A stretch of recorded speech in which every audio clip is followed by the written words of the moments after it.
Hello! In this video, I want to talk a little bit about two of Lomography's lenses from the Art Lens family. One of them is the LCA Minitar lens, and the other one is the new Russar Plus lens. I'm using both of them with my Leica M4P, as they're both compatible with the M mount cameras. And I have been using the Minitar-1 for quite some time now, almost a couple years, whereas I'm really new to the Russar, only used it for a couple rolls of film, so I'm still getting used to it. So to go into the details of the lenses, I'll start with the Minitar, and if I can put it on my camera. It's quite a compact lens, so it doesn't really jut out from the body of the camera, which makes it both convenient and initially a little weird because I was expecting something bigger, but it's very light and compact.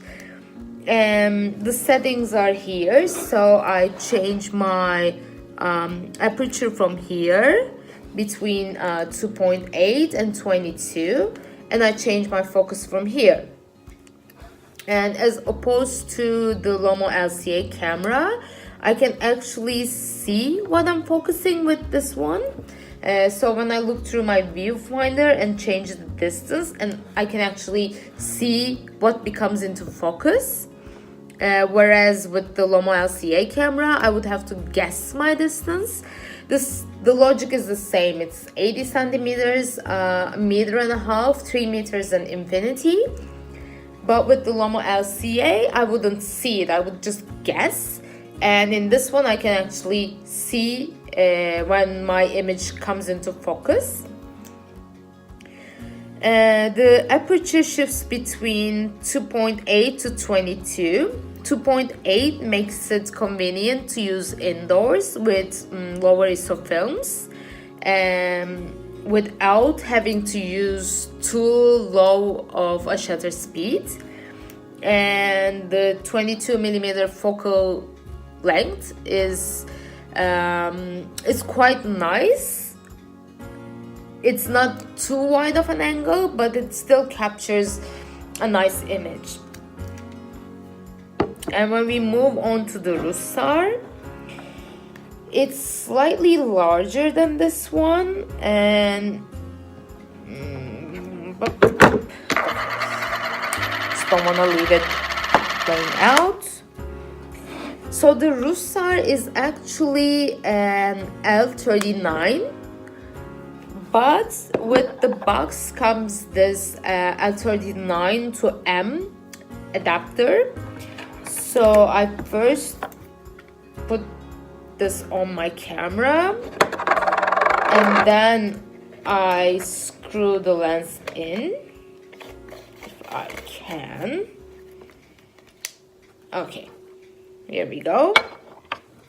This comes out slightly more, but still not so big, but it's larger frame.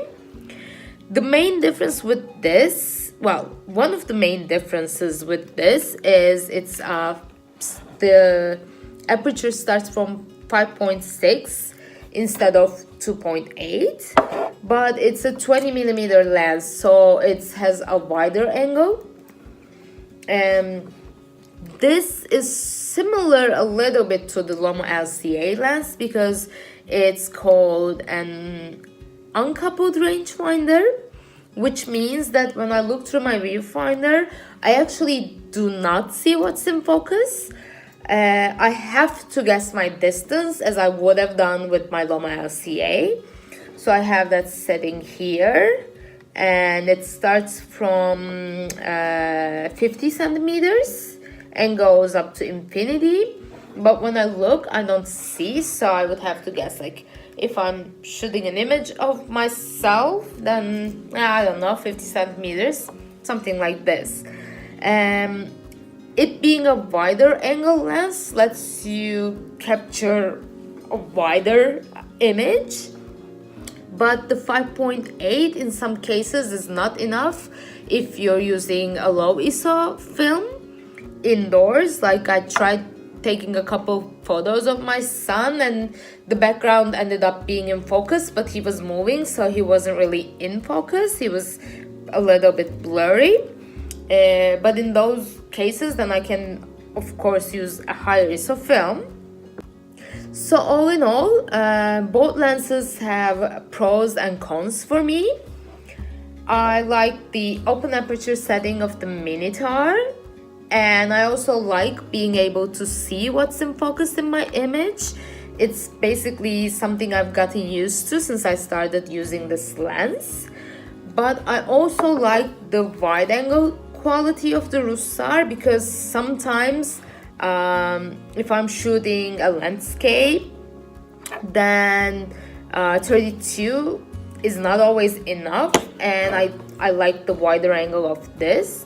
And I also like getting closer to my image with this one, as this is 80 centimeters and this one is 50. So I will probably be using both of these for a few more years to come.